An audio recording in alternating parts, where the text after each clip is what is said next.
Hello and welcome to a early edition because I believe both me and AJ probably won't have shows until maybe game day potentially.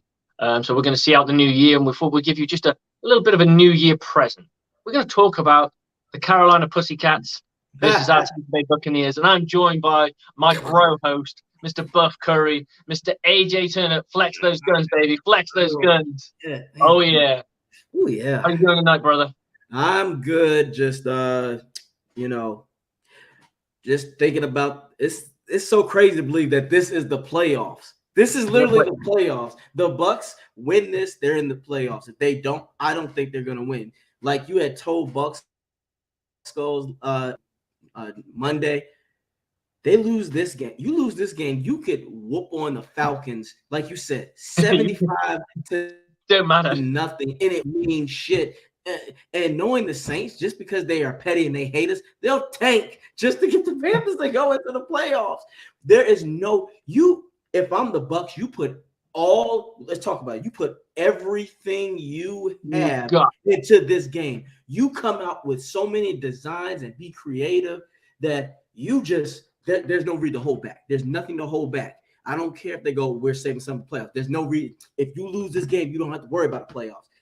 Get yourself. This type of win is what you want your team to feed off of, because then we win this game, the Bucs can literally rest and against Atlanta and sit Brady them out. And I just want to see what Kyle Trask got what he got.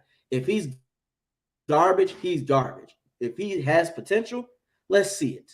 I don't think you can go off the fact that he's going to be garbage based off one game, but you get to have a glimpse of what he can do. Right. Exactly. Now, let's just, before we even get into it, we all saw the good news, and you saw it into existence, Slick. So it's good job. We saw Ryan Jensen was back on the field. Yep. That shit, I ain't gonna lie, I was like, oh my God. I said Ryan Jensen is just the simple fact that he is at least healthy enough. I ain't saying yet, but I know he has to get into football shape, but it's a good sign. Tell me, what was your reaction and response when you saw that? My first reaction was they had that 21 days, and I was there counting 21 days from the moment they activated it. But it does seem like he can actually come out earlier than those 21 days. It's just the way that the phrasing was like he started his 21 days activation period. I guess what that means is he could be activated within those 21 days, and if he's not, then he has to stay on IR. I don't know. Unless anyone wants to enlighten us, much appreciated. But yeah, he activated his 21 days. Hopefully, the earliest he can come back is for this game. Like, I'm like you. I think you've discussed it in some of your content that you've put out. Is we don't want to see him out if he's not 100%, because we don't want to risk losing yet another lineman. Tristan Wirfs has already turned around and said, "I don't give a shit. I'm pretty much playing." He didn't say those exact words. I'm paraphrasing, but that's probably what he meant. Yeah. This game probably means a heck of a lot to the players. It's going to mean a lot to people like Levante David, who has not seen the playoffs very often. This will be his third, his first step, first. I can't even get the right word. His third entrance into the playoff system. So I think people like him, Devin White is no slouch, and I'm really happy he's picked up his play. He's looking like the Devin White of old. I don't know what went wrong. Maybe it was the family thing. Maybe it was the whole thing with his father, and that shit can dwell in your brain, and you're thinking about other stuff. And we can always criticize about athletes they're being paid all this money and what have you, but they're still human beings. They still think about different things. It's the same with Tom Brady and what he's going through. We don't know some of his lackluster play could be because of something that's happening at home. Because let's face it, Colin Cole had made a really good point. This isn't yesterday or the day before or the day before that or even 3 months ago. This was probably happening last year. Yep. Because you don't just fall out of love and decide to divide your assets up within a couple of days. That's something that's been going on and on and on and on. Right, lingering. That's been lingering. And again, it's a lot of, but as you said, it could be a lot of shit, because for all we know, what if Devin was getting pissed at Bowles, how he was being utilized in the system? That's another thing. We got to understand, as you said as well, because like Leonard said it, there were arguments in the locker room. We'll never know the full story, but these guys are getting flustered because they know that they have the potential to be better than what they are right now. Because what gets me, if you've seen the media, and of course they're just talking shit. I know Mickey Mouse got a puppet up their ass, but a lot of them are really just acting like Sam Darnold is this guy is gonna just come out of here and just fucking thrash the Bucs. I'm like, have you seen Sam Darnold? Sam Darnold, really? I get it. If you're skeptic of the Bucs offense, just say that. This guy threw one touchdown in the game that he got a route in. Yeah, one touchdown. One touchdown. I'm been being snoopy because I'm intrigued by these things. So he got one in the air, which he threw to Raheem Blackshear, and then Dante Foreman got a touchdown. That doesn't explain the rest of their fucking scores. No, well, I'm guessing their defensive scores. Yeah, or running. I just look at it like this. I understand that you guys they just want to make a big deal out of this, but in reality, the Bucs are overall a better team by far. Now, if you want to argue that they're not being coached correctly, that is something up for debate. But don't act like all of a sudden, well, it's a possibility the Panthers are going to be in charge. Are you fucking kidding me? Again, this is why I want that topic of discussion. I was going to ask you, in your opinion, for the Bucs, who do you think is going to say, I'll be damned if I lose this game? The coaching staff or the players? It's a really good question because at the end of the day, these guys, I think everyone wants it. Just who wants it more? That's when I've watched a couple of teams that the Buccaneers have played, for example, like the Carolina Panthers. They're a good example of this. And I remember saying to me and you, the Carolina Panthers looked like they wanted it. They absolutely wanted it. And it kind of looked like the Buccaneers were quite disinterested, like they could kind of tiptoe their way through wins, and it felt very lethargic. Then we got the Seattle Seahawks, and wow, this team wants it again. And then we went back to this shining for a few moments, and then hiding in the background, and then having to try and win it in overtime, or try and win it with the last field goal or walk-off touchdown, whatever. I would say it's going to be more players because there's more of them for the starters. You've got Tom Brady. He obviously wants it. There ain't no doubt. You've got to understand this. For these players, it's about legacy. It's about kudos. It's about respect. You get more respect when you're a consistent playoff team. And my friends came up with this thing where they asked a question. And I'll ask you, AJ. This was after we've just won the Super Bowl. And they said, you got a choice. You can drink from 2 bottles. It's like a red pill, blue pill situation. You blue pill, you're going to have 10 years of your team being a consistent playoff team, but you won't win a Super Bowl until after 10 years. Or you take another pill and you'll go back to back, but you probably won't win another game for another 5. You won't enter the playoffs for another 5 years. Which pill do you take? I'm taking the first one. Fuck that, because despite that, winning afterwards, it still builds a good resume. Mm-hmm. It's to say it's all about how consistent you were at your level, your skill, your craft, and all that. Because let's be real, just because sometimes people win Super Bowls doesn't mean you were the best. No. Best at what you've done. Again, Trent Dilfer got a fucking ring. We all know Trent Dilfer. The only reason you know that Trent Dilfer was there, the only reason you know Trent Dilfer was there is because he was a part of a great defense, and he also had Shannon Sharp to throw to. You're right. I would love to have consistent, because then that's how a lot of people go out on top. Can you imagine? I have to disagree, because for championships, those things don't go. Those rings will always be on your fingers. You're going to go to every autograph signing, everything that you do. My team's got more Super Bowls than you. It doesn't, and this is just my opinion. It doesn't mean I'm right. This is why it's an interesting conversation, because nobody's right. It's just how you feel about it. Now, you're right in what you're saying, is because it's like, okay, to have 2 years in the sun and then it just be like, that sucks. Exactly. But at the same time, you could turn around and go, yeah, but it was 2 amazing freaking years, and then we had to go for a 5-year drought. Okay, fair enough. Yeah. But then that's what I mean. There's pros and cons to both things, and that's why there's no right answer. It's just interesting. It's to do with personality, I guess. It's just, if you're so sick of seeing the Buccaneers lose, I've only been a Bucs fan since 2012. Yeah. So I've had a bit of pain. I haven't had the pain that you've probably had. So for you, it's Yeah, I was more like born. I just want to see my team have like 10 years of fucking dominance. I love that shit. Yeah, because I've been through the bullshit, and the thing is, like you said, a lot of reasons why some of those great teams that are back, you know why they don't win anymore. And it's not because of the players, it's because of the bullshit politics when it comes to the owners and coaching staff. They blow a team up like the Bucs did in 2002. There was no reason Warren Sapp should have been gone. John Lynch. You don't let those type of players go. What the fuck are you doing? You just stopped history. Can you imagine if the 2002 Bucs defense stayed together for another 3 years? People forget. In 05, the Bucs were still the number one defense. Can you imagine if Warren Sapp was still there, John Lynch and these guys were there? The Bucs could have at least had – that's a 2 Super Bowl winning championship caliber team. And can you imagine if they get extra – if they were to get an extra offensive-minded guy there to help Gruden, this who knows? This team could have been a dynasty. I know it's easier than Gruden was a great offensive mind. I don't think he could draft. No, that's what I'm saying. Someone to help him. Yeah, he needed someone to evaluate talent better. He's good at taking already available talent, but I'd say in the NFL in this day and age, you need to find. I think the best way of describing it is like a dull penny and shine it up.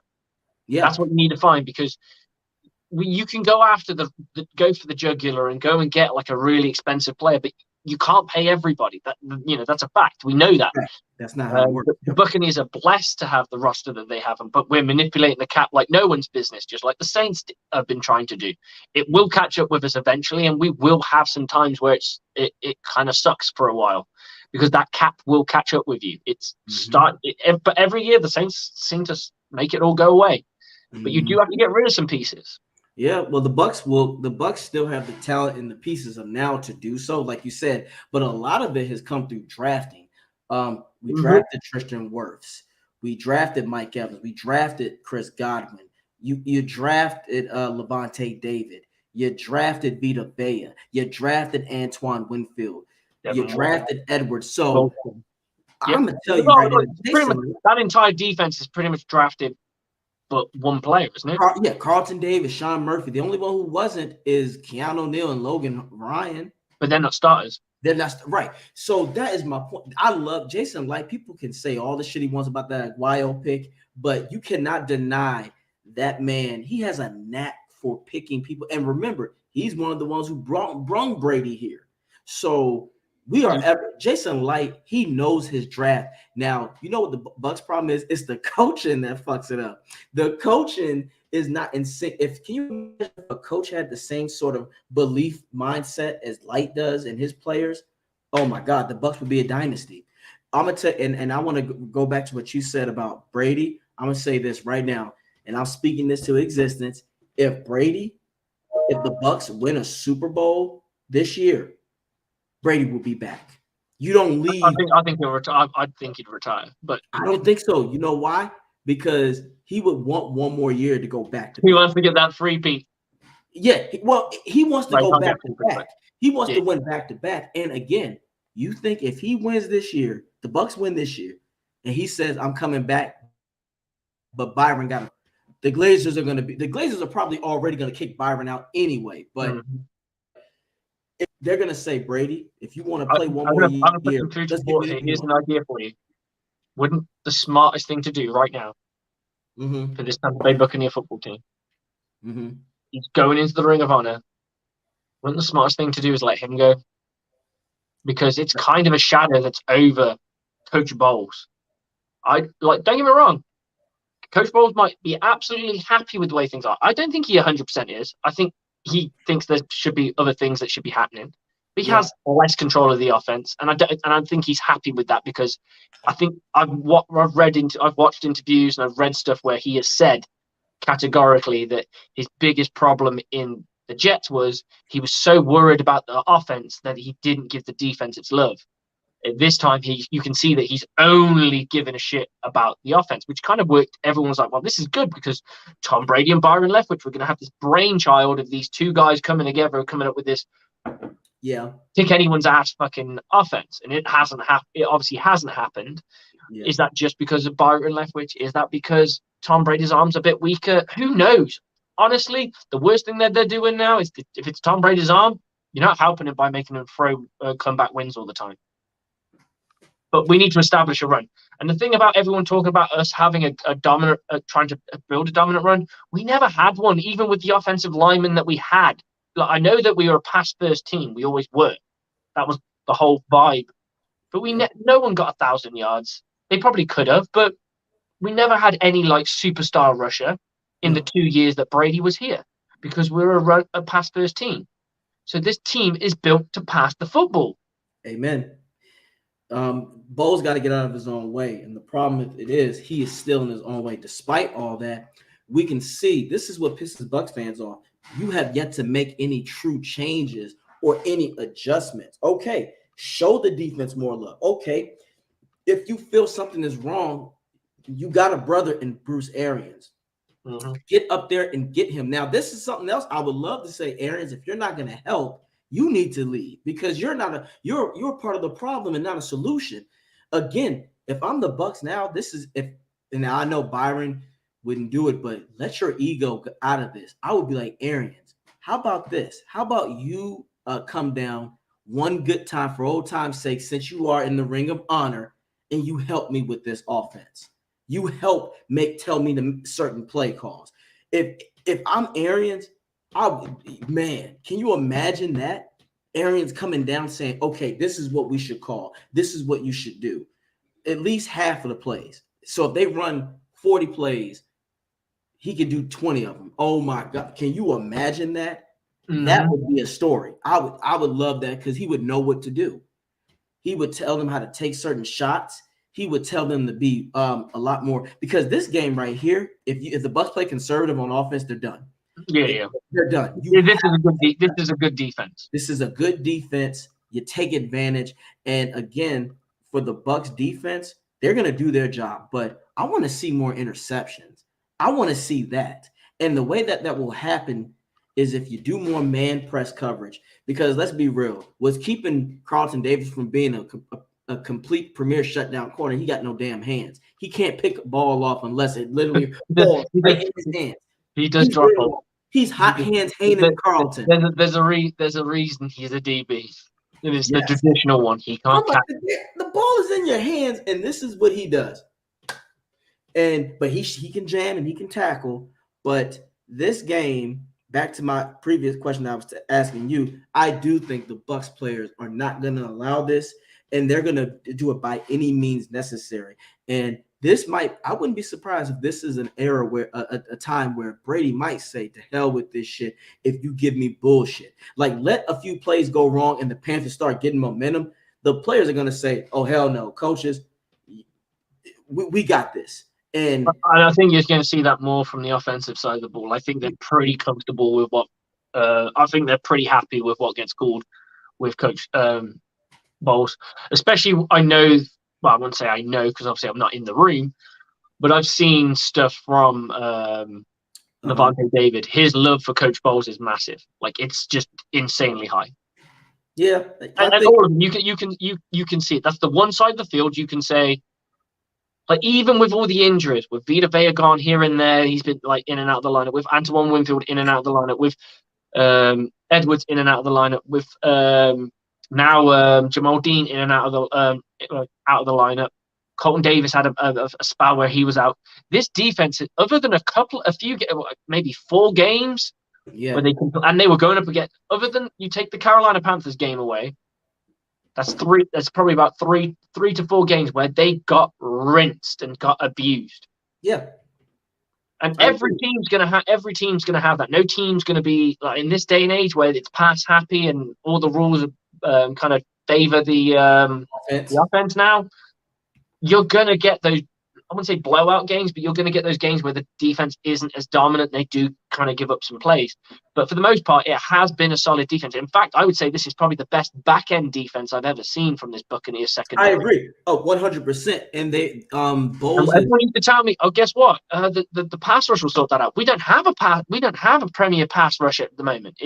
I'd say bang average, but it's still working. It's still working. It is still working. And that's Well, that's another thing that you brought up brilliantly, because I've told folks this Bucs defense is still good with the average pass rush. Can you imagine if fucking Shaq Barrett was in here? The defense would be elite again. The pass rush would be super elite again. And Bowles' issue is, that's what I'm saying. You're right. The defense loves him. It's the simple fact you have got to help this offense, because you're not doing as much as you need to, because you're not adjusting.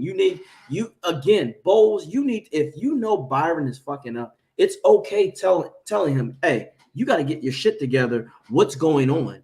And if you need to talk to Bruce, then you talk to Bruce. If you need to talk to Brady more, again, it's crazy that the Bucs rankings are so much better when they do no huddle. Even Gronk said they should do this.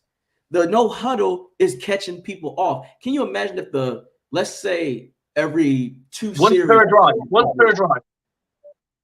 Yep. I told you once per drive. Yep. And here's the thing: me and you've talked this a lot, because a lot of people have said, "Oh, we'll do it no huddle," and we instantly turned around to that person and said, "No, you can't. It's not sustainable." And I've said, and I know you agree with me, is you use it when you're getting hot, when the momentum's on your side. You just hit a big play. The defense is now gassed on its heels. Now you turn it up. Now you hit the fucking accelerator. That's literally the phrase of put the pedal to the metal. Now they don't have a chance to adjust because they're in a fucking game. You can't. Of course, you can't just go no huddle, no huddle, no huddle. It's not going to work. But you get one big hit play, for example, like a 20-yard pass or a 10-yard pass or a 8-yard run. Hit the accelerator and just see what happens. Next two plays, the next play. If it gets nullified, then you can go back to being calm and collected. You've just got to feel the game. We do it in rugby all the time. Because there's no like stop or start or anything, because there's no thing, the game's constantly in flow. There are times where players are shouting, slow the ball down, because you're going so fast, you're going to lose it, because you're in rugby, you have to keep retaining that possession by fighting for the ball, basically, essentially, which is what's called a ruck. And I'm not going to the specifics, but you constantly have to keep winning your own ball. Now, when a team's too aggressive and they keep going too fast, the player becomes isolated and the ball gets taken away from them because they can't defend it. It's the same principle, just in a different game. You can feel it. Let's go no huddle. Boom. And you just do it. Instead of going no huddle, no. Yeah, I understand that no huddle's got to be kind of drummed into the players, though. I think it's a little bit more scripted. So players kind of need to know. Yeah. I would probably have 5 to 10 plays that I have as my script plays. Yep. And maybe I'll go with 5 because it's easier. I'll go with 5 plays, and in every single play, there's a run play. Every single of these 5 plays, you all line up, and I'll go 25 rocket. And if I say out of space, it means we're throwing the ball for the sake of argument. Yeah. If it means ground control, that means we're running the football. Just something like that. And so there's 2 different plays in each one, which means technically you have 10. Yep. You come in and you go, right, guys, hurry. Space station. Okay. You're just talking about outer space. Yep. When you talk about going into outer space and landing, that's the difference between the 2. The next play will be something completely different. You might talk about fucking cars, but one will be a different word, but it'll have a vibe about it. Element maybe, for the sake of argument. But you have these plays, you can just go to them whenever you want. 5 back pocket plays. They're your best plays. The plays that you've had the most amount of success with, merged together with a run play. I agree. I got something better for you. Go on, give me when it comes to passing, 5 different sets. The first one, certain people are going to do certain routes. Okay, now we get that first down. Now we run down the field. The second one, this time, same formation, different routes. Now this time, Scotty Miller is going straight. Evans is going to the slant, and Godwin goes to the outside. Then the third one, you get that going. Then this time, Evans does a go route. Then Scotty does an out route. Then this time, Godwin runs up the middle. Like you said, you pick on the donkey, because let's say if one corner he is looking weak, where he's like, oh shit, oh I think they're gonna do this. So then, like, let's say if a corner's he's scared to get beat deep, and he does that dumbass cushion that we sure love. He got 8-9 yards back. That's where Brady goes, okay, slant right here, run up the middle. Or if a corner's getting overzealous and he's gonna try to jam and he's on a like Julio or something, boom, beat his ass, toss it. Like you said, you need to have 5 to 7 of those plays because that's all it might have to take, because somebody's gonna bite. Again, the Panthers lost Horn for their corner. Their best corner's gone. This is a game, and I said it in my show, on my podcast, Evans should go fucking off the next one. He should go off, and Cade Otton should. I look at it like that. My 3 guys that I want to go off, Godwin, Evans, and Cade. If, first of all, Evans is only 83 yards away from getting another 1,000-yard season, we want to keep that because these are Hall of Fame type of legacies. He's already surpassed Randy. Let's keep that shit going. Can you imagine? Let's say Evans for his entire. I wanted to pass it here because then no one can put the fucking the extra game on top of it, because that's the thing. People always turn around and go, "Oh well, in this he got it in the game that got added to." So, right. I get that, and they're not wrong, because obviously they're not. Everyone's yards will be inflated because of it, but his streak will continue. But if he gets it before then, it feels more justified. And not only that, and I've said this before, getting into the Hall of Fame as a first ballot is nigh on impossible. It is incredibly difficult to get in there as a first ballot. T.O. isn't a first ballot Hall of Fame, and that's a fucking travesty. We know that. Well, we know that's politics. They ain't like but politics never come out when it goes to Hall of Fame. It should never come down to politics.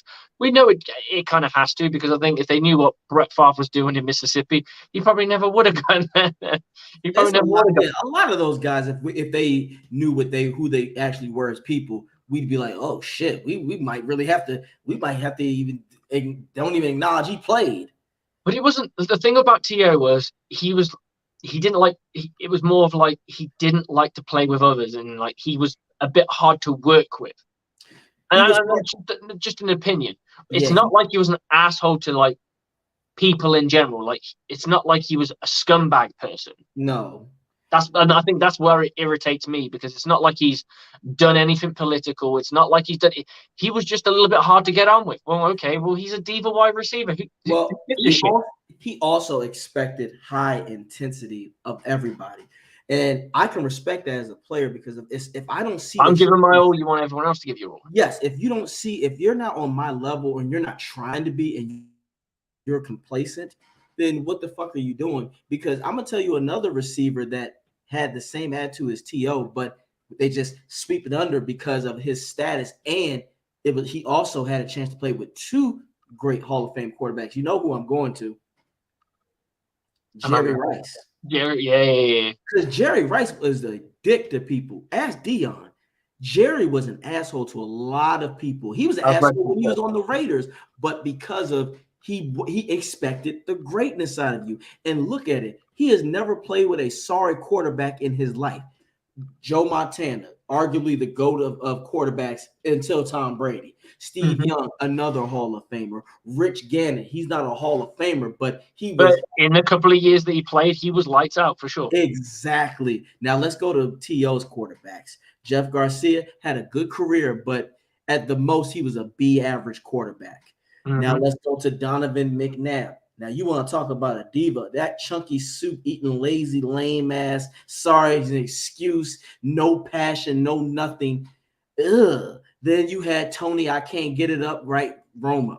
Tony was another. He always played with guys that the media wanted to hype up. Like besides Jeff Garcia, we love Garcia, but he was a major fall off from Steve Young and Joe Montana. So can you imagine if T.O. had an elite quarterback for 3 years to throw to him? Look, it's not a coincidence that Randy Moss's career was resurrected when he went to the Patriots. It's just And look at those numbers he put up despite having average to above average quarterbacks. Give him Mike Evans. Quarterback. Mike Evans is a perfect example. Everyone likes to turn around and go, "Oh, well, Mike Evans had Tom Brady for 2 years." Yeah, for 2 years. And 2 years, Mike Evans' passing yards are bad. They're not great. They're not good at all. They're okay. They're okay for him. You look at the passing yards he got when he had Winston. He was fucking flying. Yes, 1,500 something yards. And again, he went through 6 quarterbacks. He had Josh McCown throwing him the ball. Mike Penis Neck Glennon throwing him the ball. God almighty. And he still produced. Ryan Fitzpatrick, fucking Jameis. And then he had Blaine Gabbert throwing him the ball. He had so many people throwing him the ball. And this is, again, it's all about also politics and teams. The Bucs have always been known to be a sorry Yuccaneers. It's an organizational thing, too, because if he was on a prestigious team like, let's say, the Packers or Baltimore or somebody that's super popular, he would get more recognition. I honestly think that because I like Devontae and you know Odell. People used to talk about Odell and Evans. The Odell thing pisses me off because he hasn't actually been elite. No, for at least 4 years. He is Dennis Rodman of receivers. Talent. It's undeniable that he is talented. Right. Like footwork, his hands, everything. He is very, very talented.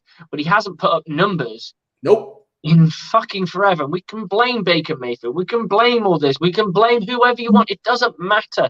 The fact of the matter is, there are other quarterbacks out there who have lackluster quarterbacks. Yep. Look at give me a second. I'm just trying to remember his name. You know when names just escape you. Hopkins? Larry Fitzgerald. Oh, yeah. Who do you have for most of his career?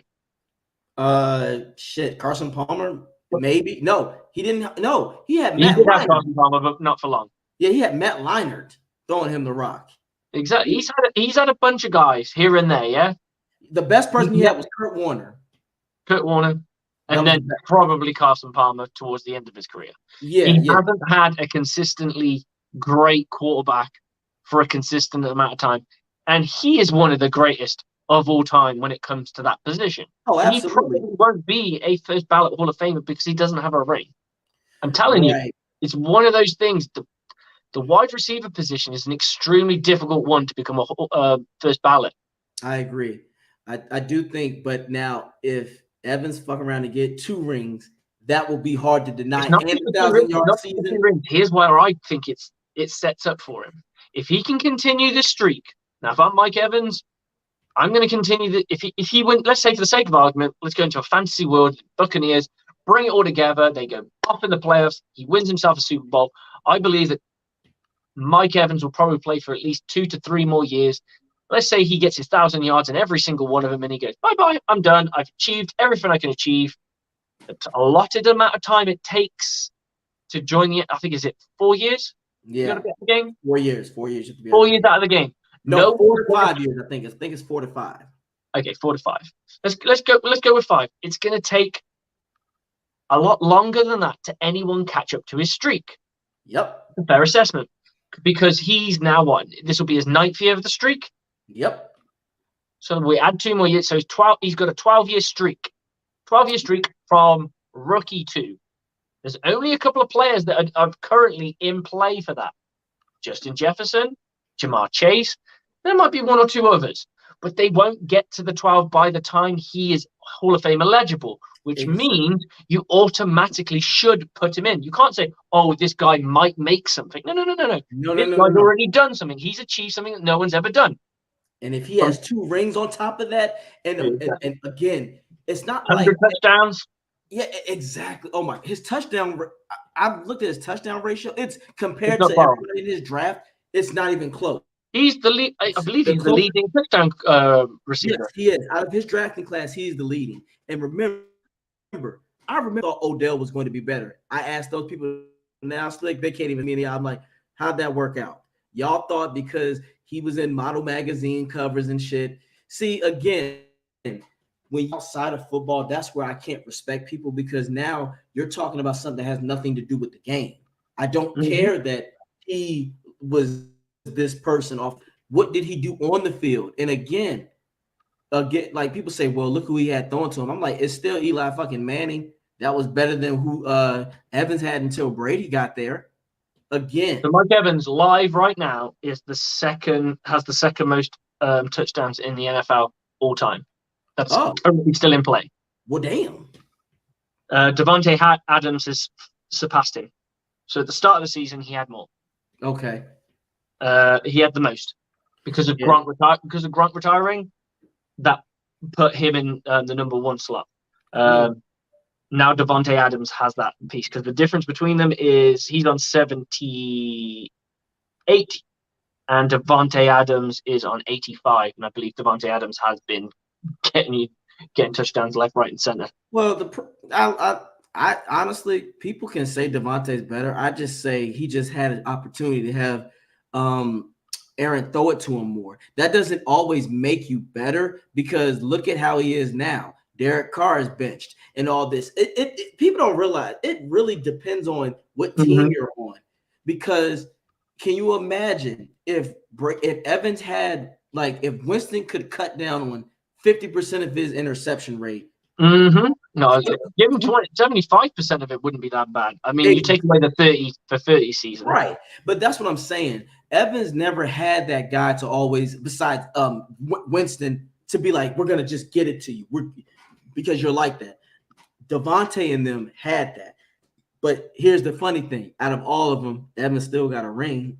Evans is the one with the ring. See, the rest of them aren't. I never want to go down the aisle of saying this player is great and this player is not great because they do different things. And my biggest argument for putting Mike in that conversation is there's no one in the NFL that can do what Mike does. There's not one person who can do it. Right? They all do their own thing differently. And the reason everyone likes your Devontae Adams, and before Devontae Adams, who did we all talk about? It was D-Hop. Before it was D-Hop, it was Julio Jones. It's been moving on who the best guy is. And it's because of the route running. That's all it is. That's the only thing. Mike Evans' route tree is ugly. His route running is ugly. But he gets the fucking job done. And no one can do that jump bullshit that he does better than him. Nobody. Yeah. And when they talk about that Odell Beckham catch, I'm like, it is true. But Evans caught that too. And he took a shot to the face by Keanu Neal and still held the ball. That's why I tell people, if you want to talk about toughness, don't you ever disrespect them because Odell would have dropped that shit and probably pissed himself. Evans took it like a G and got up and then was like, let's go. So people also forget Evans be playing like through a lot of shit because he's a tough guy. I just like the fact that he has I'm gonna lead by example, and I'm just grateful to be in a position to be where I am. He's a humble individual, and that's another thing. He's a likable guy, but he keeps to himself more. He's a lot quieter. See, Odell got because he's flamboyant. He's flamboyant. But it's like, I get what you're saying. This is why it's imperative that this Bucs team get the rock to him. Because here's the thing, you get Evans going, that will keep the attention to him, and now you have Julio. You have the rest of these guys to get this ball to. Again, it's no coincidence. I like how you said they have to decide to want to play for real. Because when they were in Munich, this was a completely different team. I'm sitting here. This is probably, I would say, that and Dallas, which you can't put Dallas on because it's the first game of the season. It's the first game of the season, right? But this was the first game I watched the Buccaneers and went, wow, they fucking won it. We ran the football well. We passed the football. Everything was perfect. We were damn near. We literally looked like a team that was ready to take that next step. And I was sitting back like, wow. And again, there are 3 moments in this season that I was like, what you just said, take that next step. First one was the first Saints game. We won it. I was like, right, this is good. If you ain't ready to play football, this team's got to be like, you've beaten the team that's punched you in the nose so many times. Now you broke your nose a few times and you're bleeding. Your blood encrusted in your mustache. Now you go, no, not anymore. Next. Yep. Then it was the game that we played in Munich. Yeah, the You saw Seahawks. it. They were galvanized. They looked great. They looked fantastic. They did everything right. You walk away, okay, this is going to galvanize them because this Buccaneers football team has never won abroad. Fine. Didn't happen. Second Saints game, we squeak one. God knows how. We had no right winning that fucking football game any day of the week. We had no chance. We should never have won it, but we did. No. And it was amazing. It was great to watch. It was fun to watch. I loved it. But the problem was, I was like, right, this has to be like your light up flight. You've just done something that hasn't been done since 2007. You should be on fire right now. Mm-hmm. You know, you beat the team that you've never. Mike Evans doesn't know what a sweep is against this team. Nope. Levante David doesn't know what a sweep is like against this team. That's how long ago it was. Yeah, I think that would just ignite the team, but it didn't. And I'm not just blaming the team because it's got to ignite the coaching staff too. It's got to ignite everybody. Mm-hmm. Me, I'd be bouncing off the fucking walls. I'd be doing disco dances. I'd be doing fucking everything. I'd be like fucking showing pictures of dead saints. Yeah, they wouldn't have want me on the team because ESPN would have had a field day with me. I would have been talking shit. I would have been using so many bounty innuendos. Be like, man, quicker picker upper bounties. Hey, put a bounty on their heads, and definitely. I like that because that's kind of my vibe as well. I think me and you would be trouble if we're not offensive. Oh yeah, I'd have a fucking crab leg and I'd snap it. I'd be like, I'd be like, hey, who's taking the Uber tonight? They would hate me, but no. No, you finish off because you got to do it clean because the NFL will have you. You got to do it clean. You do it things like this. I'm like, guys, I got to go now. My Ubers have just arrived. Right. Because and if you do get in an Uber, you'll be like, well, I called a fucking Uber. What do you want me to do? I don't know. It was a low shot such and such. I'm like, no, you're reading too much into it. It's a fucking football game. See, for me, because I make that money, I'll take that fine. That ain't right.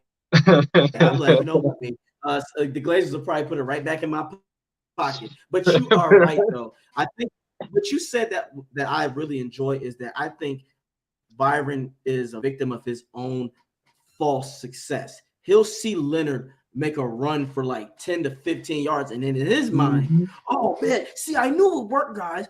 Well, this is him. It's working, guys. So to do it again. HB dive. But he's not realizing, no, that was just a play that was broken down. This is the time to fucking play action that shit. No, gonna run it into a brick wall. Now we're looking at second and 13. The play action. It was like Tony Romo said it best. Like, I'm a big fan of Tony Romo's announcer. He knows his shit. He was like, they should do this and they should do that.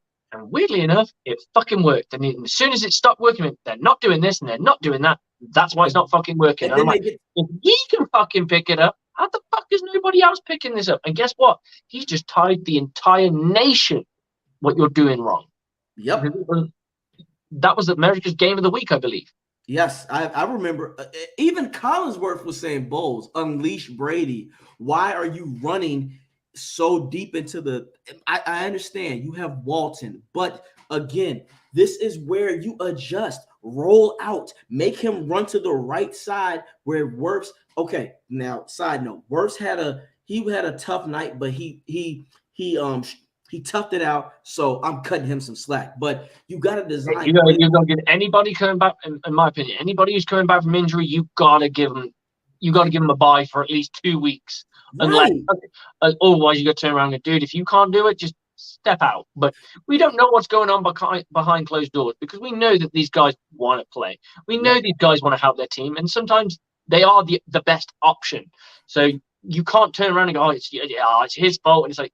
Yeah, but he's fighting for a fucking ankle injury. I'll tell you what, you go and stop a guy getting past, running past. Stop a guy who's running past you with a broken fucking ankle or whatever the ailment is, yeah? It ain't fucking easy. Right, and you're at 304 pounds. It ain't like you could just turn your body away. No, I just still think, though, Byron's just a victim of his own where he think he's having success. And it's like, my man, no, strike right now, because it was like unleash the offense. Yes, unleash them, because the first thing they're gonna assume is when you bring new people in, they're gonna go, okay, they're gonna be basic. No, how about you surprise them and go, no, fuck that, we're taking a shot down the field. Again, the Bucs have to understand this is playoffs. You don't hold anything back. Because let's be real, if the Bucs really just, again, we already said it, if they play average offense, they can be up by 17 points by the second quarter. This is not a team that Sam is not going to want to pass deep. He's going to want to rely on the run and dink and dunk. So this is, again, if the defense plays do their job and get 3 and outs, and the Bucs can put up, okay, if the Bucs can put up 17 points by the mid-second quarter, game's over. Because now you've made that team one-dimensional, and Sam Darnold, yeah, right. That's all you have to do. Seriously, the Bucs offense, if they just do average things, like put up 17 points, you put up 17 points, you're beating this team in the first. By the first half, this team, the Panthers, I don't think that they're going to try to come out fighting. Better yet, let's say if the Bucs get the ball in the second half up 17 points.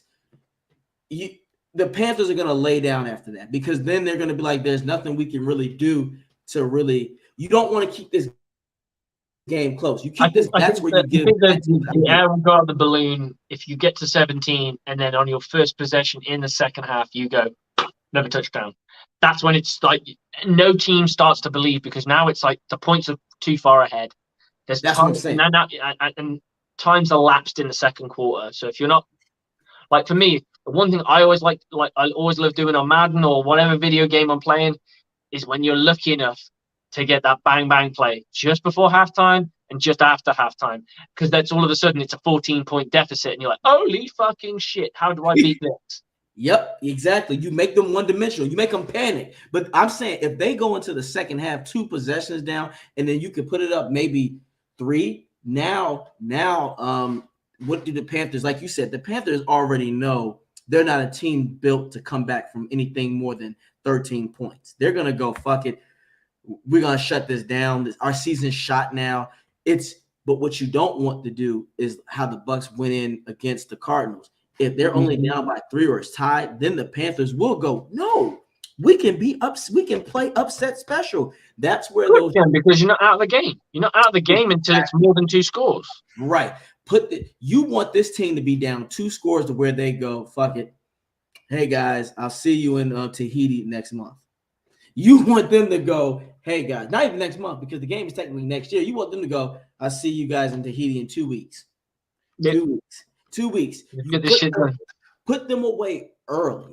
But we can't do what we did against the Cardinals, because we've talked about it. The Cardinals really thought they were going to win this game because they were like, oh, shit. We can actually do this. And that means Brady, I'm sorry, but he's got to get his head out of his ass with those short passes. But so do the coaches. If you want to do short passes, that is fine. Just design the right plays. Like you always say, keep a quick game. Yeah, use the width of the field. Stop making everybody just do this. Get some of this going.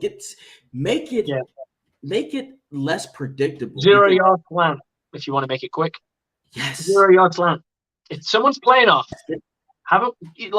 there's the little things they can do. I mean, I know we can complicate offenses all we want, but I would turn around and have. If I'm looking at matchups, say, oh, this team likes to play off on this, and this team likes to do that. When they play off, if I call razor or any bladed instrument for the sake of argument, which means you're going to run a 0 slant straight off the bat, you're going to run a 0 slant.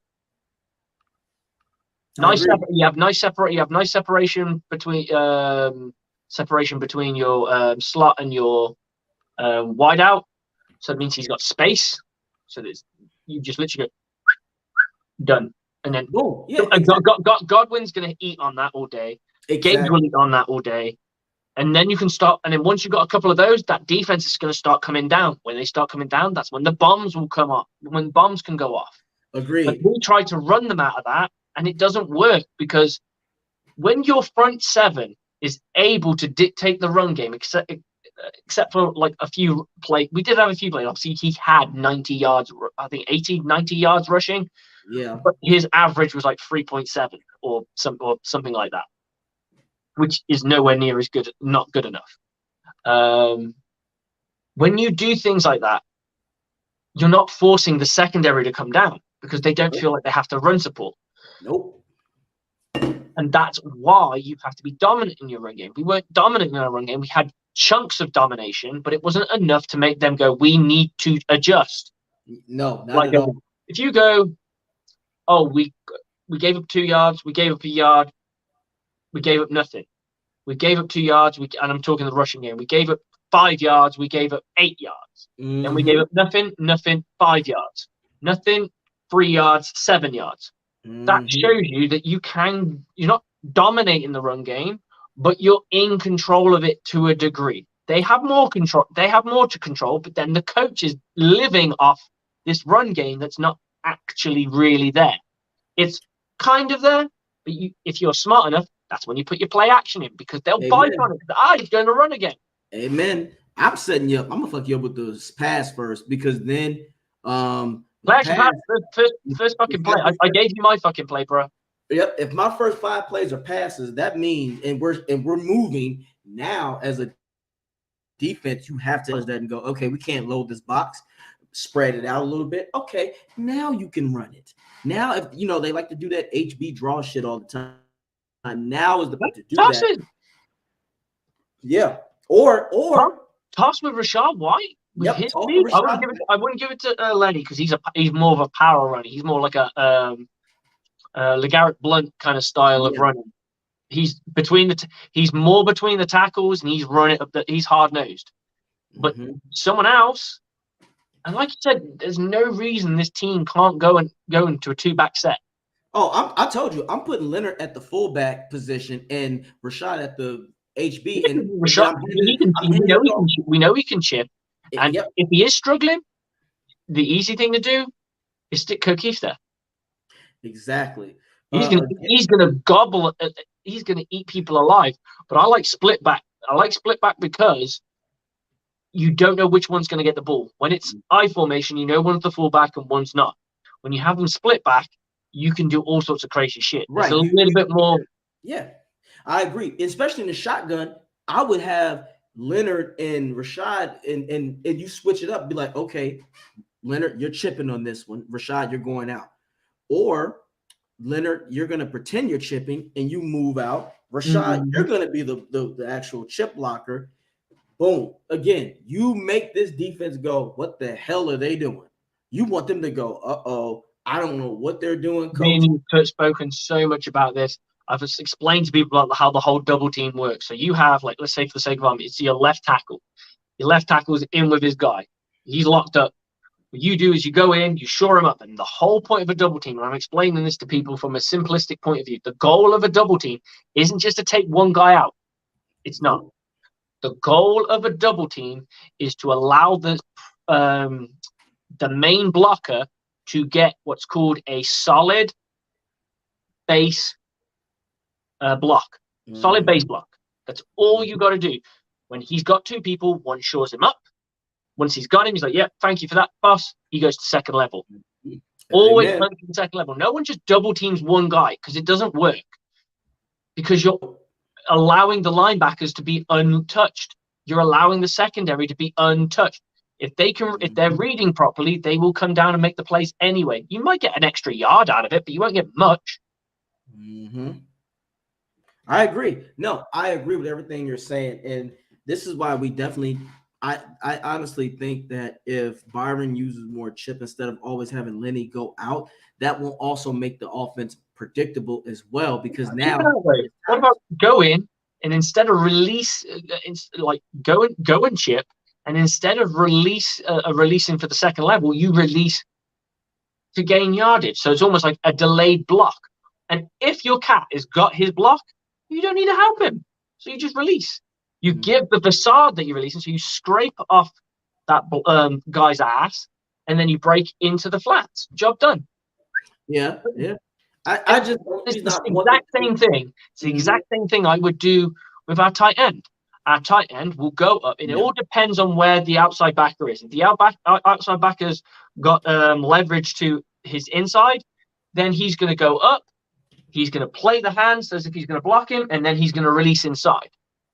If it's the other way, he's going to do exactly the same, but reverse it. He's going to go to the block. He's going to run straight at him like he's going to kick his fucking ass. He's like, I'm going to fucking eat your soul. Goes up to him, and then literally just goes, bat, bat, and he's like, fuck, I've just fucking allowed it. And then you don't use it all the time. Sometimes his action can go up and fucking eat you. Agreed. This is where the Bucs don't need to pass. Again, we know that the secondary for the Panthers are going to be in a big hole. They're going to be really susceptible. So it should be 65 pass, 35 run. Again, with Horn being out, that's a big hole because now you have to put two of your better secondary players on Mike Evans, because if you don't, he's going to make you pay. Again, play to the strengths of your team. This should be if I'm Byron, you should already have learned your mistake from not doing that against Pittsburgh when they had nobody in there. This is where you go, we are not going to make that mistake again. We're going to air it out. For Brady, this is where those under crossing routes failed to utilize matchups. That was failed to utilize the matchups. Yeah, you failed to utilize. So I'm hoping Byron has learned from that. There's no need to try to establish a run. It's not. We're not going to get a run, and the run is fucking bang on. Then you can be more multifaceted. That allows you to keep flipping between the two. That's even better because you keep the defense guessing. However, you need to earn the respect either one way or the other. You either pass it to make them become lighter in the box, or you run it to make them become deeper in the to be tighter to the box. I agree. I'm with you on that, and that's the thing. You just make them respect something. Don't make them just sit there knowing what you're going to do, because that has been our problem. When they know, then you're taking away from them. You're taking away the momentum of your offense, because again, you're throwing plays in the bin. Yeah, this team gets up early, it's over, because the Panthers are not built to come back from a big, deficit. They're not. You keep this game close, you're going to give them a chance to go. Before, this whole philosophy of, we'll win conservatively. All it takes is one drive. When you only got like 10 points or 7 points in the game, it only takes one drive. One drive can happen anytime. Anytime it can happen. Why? Because we know the Buccaneers can go and fucking do it to people. That means anybody can theoretically do it. All it takes is just to catch the defense off guard with a play or something you've had in your back pocket that you haven't used, or a matchup that you've seen that you're going to exploit. You've kept it in your back pocket because you haven't needed to use it yet. Now you use it, you exploit it, you score the touchdown, and you're like, right. Like, damn, that happened. That's probably how a lot of teams have felt facing us. So you need to make sure you get them off the field straight away. You don't let them hang around. Don't let even let an OKT. Don't let anybody hang around. You should be ruthless. You don't let anyone hang around, because at this point, again, you think of this is the playoffs. You put them, if you want to save your players, again, you want to save your stars for the playoffs, you put this fucking team away. This is still, the Carolina is not a good team. These are two bad teams playing right now. But for sure. They were good. They have a winning record. They're just playing better. I'd say they're playing marginally better football than we are. Right. So this time, now you take advantage. We're not, again, I don't care what the media is saying. They don't watch the Bucs enough. It's like, no, we're still a better team. I don't believe in Sam Darnold. Sam is going to probably take maybe 3 to 4 big shots, maybe, but his whole thing is going to be dink and dunk, because he knows. Especially now, I say this: if Vita comes back and plays, it's going to be a wipeout, because now you have someone that can disrupt their line, and that's it. If Jamel Dean comes back and he's good, then you have someone who can keep up with your even core. It's over. So the Bucs are the better team, and they should win. And you win this game, you rest your players, because likely we're going to be getting ready for Dallas. The way that it's coming up, we're going to have to play Dallas. So at this point, they're going to win. They're going to beat Tennessee. Tennessee's done. It's done. Yep, and because we're gonna wrap it up in a minute. But before, I'm just saying, let's just say that the Bucs do beat the Panthers. We already know this. We're speaking that shit in existence. We rest our our starters, and even with that, since the Falcons are bad and they don't have nothing to play for, we win that game. We close out the season 9-8. We go into the playoffs and we play Dallas. What percentage-wise is your chances of the Bucs beating Dallas? I think the biggest problem that we have when we faced them before was that we had Shaq Barrett. What does this team look like facing Dallas without Shaq Barrett? That's my biggest question mark. The offense, if they can find a rhythm in the next game, if they can bottle that up and take it in, then yeah, I think look, there's no reason anybody can beat anybody, and that's the beauty of the playoffs. Look, Cincinnati Bengals had no business beating anybody in the playoffs. Mm-hmm. They made the Super Bowl, so I'm not going to turn around and say we got no chance. I remember saying one of my friends, one of the guys I coach, is a huge Bengals fan, and he'd be like, "Oh, what do you think of my chances?" I said, "I hope you win, but I just don't see it." I hope you win. I even said to him, "Please, can you send me a text message when you win? Because I want to be a recipient of one of the first text messages ever sent, and I probably would ever sent by a Bengals fan that they've won a playoff game, because there was that whole thing, right?" And sure enough, I got it, which was great, and I was really pleased for him. And every time they'd be like, "What do you think about it?" I'm like, "They're going to come up against a pass rush, and they're going to get their asses kicked," and they just didn't. They just kept on fighting, and they fought in a similar kind of way the Buccaneers are, just the fact that they could put up more points. That's the only difference. They could put up more points than the Buccaneers could, or have been doing, rather. Mm-hmm. And they were winning like last-minute field goals, last-minute walk-off touchdowns in their playoff run. Mm-hmm. That's not unlike the Buccaneers. So don't be surprised if the Buccaneers still make some noise. I think it gets a lot more difficult when they do play against an Eagles or a Falcons. But that's yet to be seen. You don't know what's going to happen. Sorry, 49ers, yes. Not the Falcons. Yeah, 49ers. Yeah. The Niners Buccaneers have learned something. You know how we had that game where... Sorry, go ahead. No. I see what you're saying. I do think, though, we will win. We'll still find a way to beat the Falcons because they don't have anything to play for. If the Bucs beat the Panthers, the Falcons are just going to say, "Fuck it." We're not going to be spoilers. There's nothing. They're in the playoffs. So what are we going to play for? But I feel like Dallas, their biggest thing. I still see us percentage-wise 60-40. The reason why is because Dak. I still don't believe in Dak, and again, the NFC is still. I've always found him to be overrated, and I understand why Dallas paid for him. And I was talking to a Cowboys fan. You had a choice because there was no one else available. Exactly, and people got to understand the Bengals did the same thing with Andy Dalton. Yep. Cool. Franchise quarterbacks don't grow on trees. You don't just get one all the time. You don't know what you're going to get in the draft. Nobody really knows. It doesn't matter if you're Mal Kiper or whatever the fuck the other person's name is, and they go, "This person's this and this person's that." There's not many of them. How many of them won a fucking Super Bowl that they've gone, "This guy's the fucking super stud. He's going to change the NFL." There's not many of them. Nope, not at all. So I do agree with that. The funny thing is, I still have hope that the Bucs can still make a deep playoff run because the NFC is so unpredictable. The most consistent quarterback is our guy, and we see he still has magic left. Mm-hmm. And now here's the thing: I wouldn't be surprised if certain teams. I still don't believe in the Eagles yet. I don't think Jalen's ready. Falcons. Dallas beat them without him. Exactly. Without him, so it's not impossible. Look, nothing's impossible in these playoffs. We know this. Now, you know what would get me? Minnesota will be which Kirk Cousins turns up. Will be right. And here's the thing with the 49ers: what happens if Purdy turns into a pumpkin? He could. What he could. Now, he shouldn't. He's been solid in respect. I'm not gonna lie.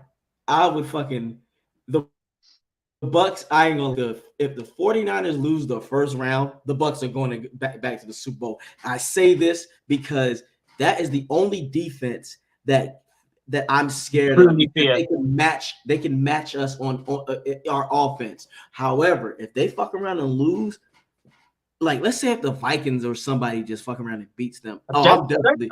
Like I said, with the Vikings, yeah, it's all about Kirk Cousins. If Kirk Cousins comes to play, the next game he might not. But if he comes to play, he's Exactly. like, this is my game. I'm going to fucking win this shit. Oh Goes my wins it. goodness. He puts up. You just don't know. Yeah, I'm just saying the NFC is literally like you don't believe in all these teams. The NFC is so wide open. So if I say this, let the Bucs get past the Cowboys the first round. After that, you can't tell me shit. I'll be like, look, if the Bucs get past them, watch out everybody else because and if the 49ers definitely lose, I'll definitely go, oh no, the Bucs are going back. But on that note, AJ, get yourself out of here, baby, because I gotta go to bed myself. You guys can find me at YouTube, AJ Turnup. It's about Buck and Time. Instagram Flex_Luthor 813. Twitter Turner24. And we will definitely, depending on what happens Sunday, we might have a rapid reaction. Either way, we'll be drunk, but it's gonna be a happy drunk or upset drunk. So we'll see. One, so we have the rest of the day to think about it. So always again, Slick. It's always a pleasure, my man. Absolutely, brother. I'll catch you soon, man. I'll see you soon. Go Bucs. Go Bucs, baby. Peace. See you, man. Okay, guys, that's the end of the show. This was a little pop-up that we wanted to do. It kind of went over a little bit more than we wanted, but we got a chance to go through what we wanted to talk about. And we kind of feel the same way. We feel like this Buccaneers football team should really go out there. I wouldn't say dominate, but at least show us something, because at this point in time, this is when it matters. I've been saying you got to play your best ball in December. The Buccaneers haven't been playing that yet. 2 games left to show it. This is the game. This is your playoff game. This is the start, because otherwise you're relying on other factors. Buccaneers can win this week. It's done. They're in the playoffs. Signed, sealed, delivered. It doesn't matter about the record. Signed, sealed, and delivered. If they lose, they have to rely on the Saints to beat them and to beat the Falcons. I don't want to be in a position where I'm relying on other teams to do my work for me. Let's do our work. Let's get in. Let's get out. Let's get a hat and a t-shirt game, baby, because we want to win the South. Guys, on that note, I'll see you soon. I hope you all have a good New Year's Eve and a new year, bring in the new year. And hopefully we'll be supping some good beers. I'll be watching some good Buccaneer football to come. Bucs on me, Bucs on free. 1, 2, 3. Go Bucs!